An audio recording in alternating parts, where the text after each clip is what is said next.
კაბინეტია. მექი მოკითხო, როგორ მომიქცე? რაღაცის დაზუსტება მართლა.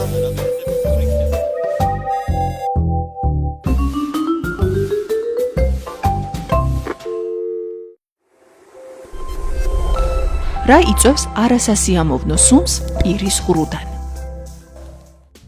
ჰალიტოზი ვითარდება ნერწვის დეფიციტის დროს, ანუ მაშინ, როდესაც პირის ღრუ არის მშრალი. დღე-ღამის განმავლობაში პირის ღრუში 1/9 ლიტრი ნერწყვი უნდა გამოიყოს. ნერწვის მნიშვნელოვანი ფუნქციები გააჩნია. ნერწყვი ატენიანებს პირის ღრუს, ჩამორიცხავს კბილებიდან, ღრძილებიდან და ენის ზედაპირიდან საჭმლის ნაწილაკებს, პირის ღრუს ჩამომცქელ ეპითელიუმს და ბაქტერიებს. მას აქვს ანტიმიკრობული თვისება, ასევე იმუნური. ნერწვში არსებული ფერმენტები მონაწილეობას იღებენ საჭმლის მონელებაში და ბუნებრივია, ნერწვის დეფიციტი სერიოზულ პრობლემას ქმნის უკვე პირის ღრუში. ნერწვის დეფიციტი ის შესაძლებელია გამოიწვიოს მაგალითად სანერწყვე ჯირკვლების სხვადასხვა დაავადებამ. შესაძლებელია პირით სუნთქვა, მაგალითად ცხვირის ძგიდის გამრუდების, ასევე ქრონიკული რინიტის, სინუსიტების, კერძოდ ჰაიმორიტის და ფრონტიტის შემთხვევაში.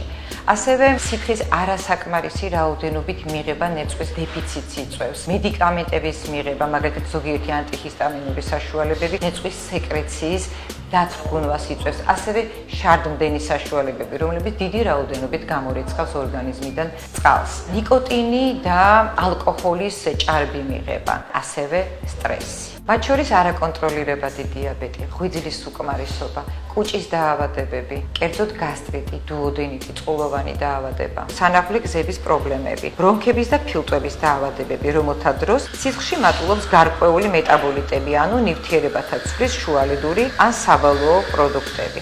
ხდება მათი ტრანსმისია, ანუ გადატანა ფილტვებში, ალვეოლების სიძარღვის კედლამდე და შემდეგ ადგილი აქვს მათ გამოყოფას სუნთქვის დროს, რაც კლინიკურად ჰალიტოზის სახით გამოვლინდება.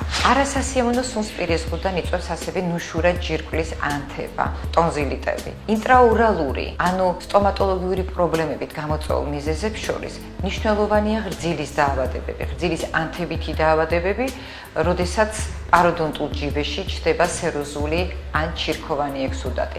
ასევე პირის ღრუს ლორწოვანი გარსის წყლოვან ნეკროზული დაზიანებები, დიდი რაოდენობით დაშლილი და დაზიანებული კბილები, მოსახსნელი ორთოპედიული კონსტრუქციები, მათ შორის ორთოდონტიული აპარატები, ასევე პროთეზები. ისინი დამზადებულია პლასმასისგან, რომლის ზედაპირი ფოროვანია, ამიტომ ძალიან კარგად ადგეზივდება სხვადასხვა საჭმლის ნაწილაკები, ასევე ჩამომწყვილი ეპითელიუმი და ბაქტერიები მის ზედაპირზე. აქედან გამომდინარე, მას ძალიან მძაფრი სუნის წარმოქმნა შეუძლია.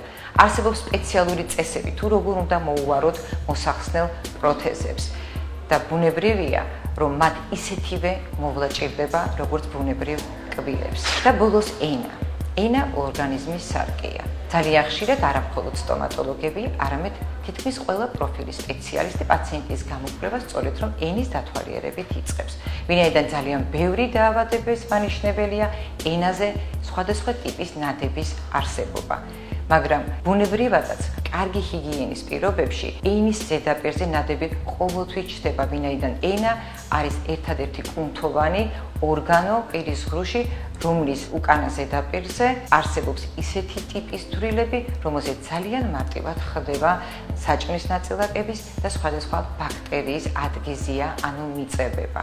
ამიტომ არსებობს ენის საწმენდის საშუალებები, რომლითაც აუცილებელია ტკბილებთან ერთად ენის წმენდაც. და ბოლოს, პირის ღრუს ჰიგიენის წესების სწორად დაცვა ერთ-ერთი უმნიშვნელოვანესი ფაქტორია ჰალიტოზის პრევენციაში. მიუხედავად ჩვენი ძალიან დიდი ძალისხმევისა, ეს პრობლემა, ანუ პირის ღრუს ჰიგიენის პრობლემა, სამწუხაროდ ერთ-ერთ მნიშვნელოვან პრობლემად რჩება.